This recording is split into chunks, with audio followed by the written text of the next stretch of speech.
Assalamualaikum warahmatullahi wabarakatuh. Yang kami hormati Ibu Risti Aulia Ulfah MPD selaku dosen pengampu dalam mata kuliah Pendidikan Kewarganegaraan dan teman-teman kelas PAUD A yang kami banggakan. Kami dari kelompok 4 yang beranggotakan 1 Aisyah dengan NIM 205210003. Yang kedua yaitu Anissa Azka Aulia dengan NIM 205210006. Yang ketiga yaitu Hamidatun An-Nafi'u Yurintama dengan NIM 205210027. Yang keempat Hidayatul Mu'alifah dengan NIM 205210028. Dan yang terakhir yaitu Intan Wahyu Setiorini dengan NIM 205210036.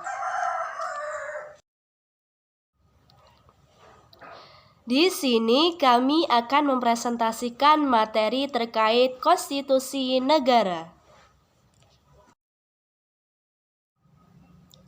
Adapun yang akan kami bahas terkait beberapa materi. Yang pertama adalah pengertian konstitusi negara, yang kedua ciri-ciri konstitusi negara, yang ketiga fungsi konstitusi negara, dan yang terakhir yaitu jenis konstitusi dan contoh konstitusi di Indonesia. Pertama, kita akan membahas mengenai pengertian konstitusi negara. Definisi konstitusi negara. Konstitusi negara merupakan sebuah norma sistem politik dan hukum bentukan pada pemerintahan negara. Biasanya dikodifikasikan sebagai dokumen tertulis. Hukum ini tidak mengatur hal-hal yang terperinci, melainkan hanya menjabarkan prinsip-prinsip yang menjadi dasar bagi peraturan-peraturan lainnya. Pembahasan yang selanjutnya adalah ciri-ciri konstitusi negara.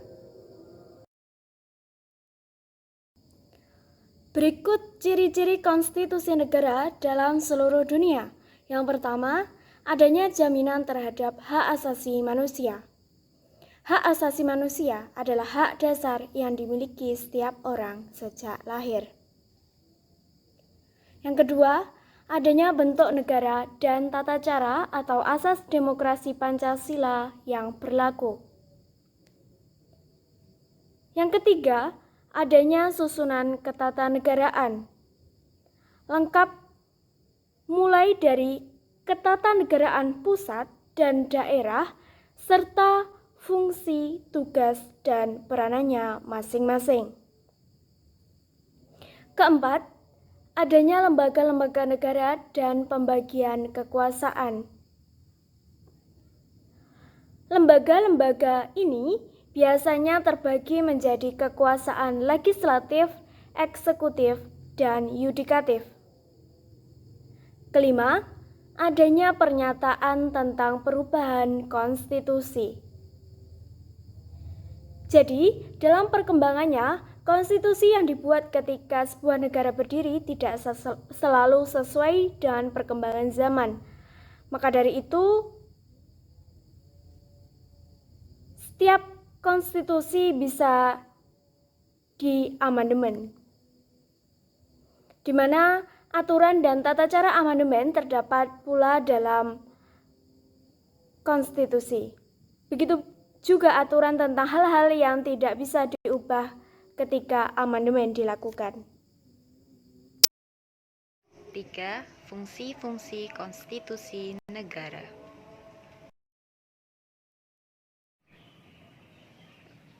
Oke, di sini saya akan menjelaskan sedikit tentang fungsi-fungsi konstitusi menurut Jilmi As-Siddiq.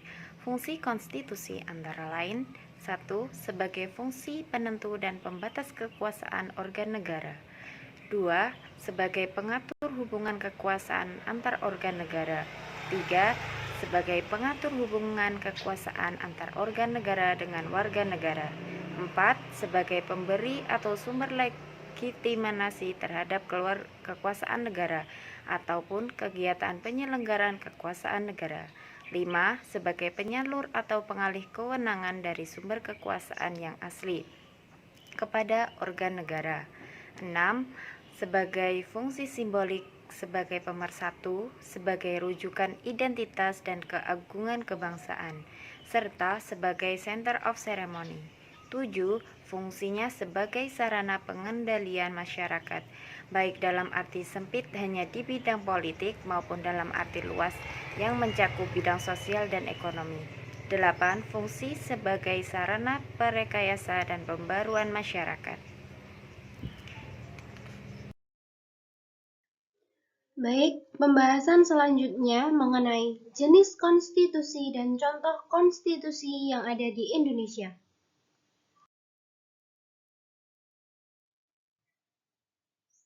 Konstitusi negara terdiri dari dua jenis, yaitu A. Konstitusi tertulis, B. Konstitusi tidak tertulis. Perbedaan konstitusi tertulis dan tidak tertulis yaitu 1. Undang-undang yang identik dengan konstitusi tertulis lebih besar wibawanya dibandingkan hukum dasar tidak tertulis. 2. Konstitusi tertulis bersifat lebih tegas. 3.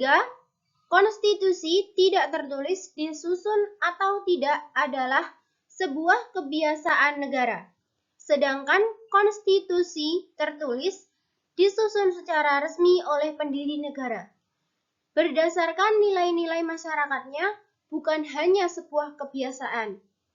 4. Konstitusi tertulis mempunyai kepastian hukum jelas sebagai hukum tertinggi, sumber dari segala hukum atau perundang-undangan yang dibentuk di bawahnya.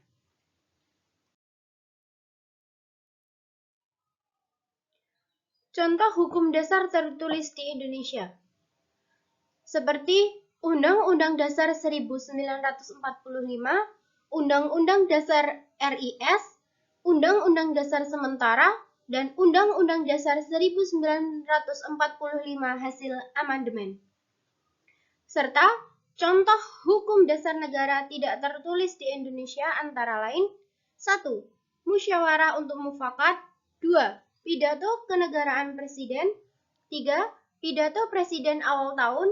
Dan yang keempat, pidato presiden awal tahun. Berikut materi yang dapat kami sampaikan. Dengan harapan apa yang kami sampaikan, teman-teman bisa memahami dengan baik. Cukup sekian presentasi dari kami. Bila ada kurang dan lebihnya, mohon maaf. Wassalamualaikum warahmatullahi wabarakatuh.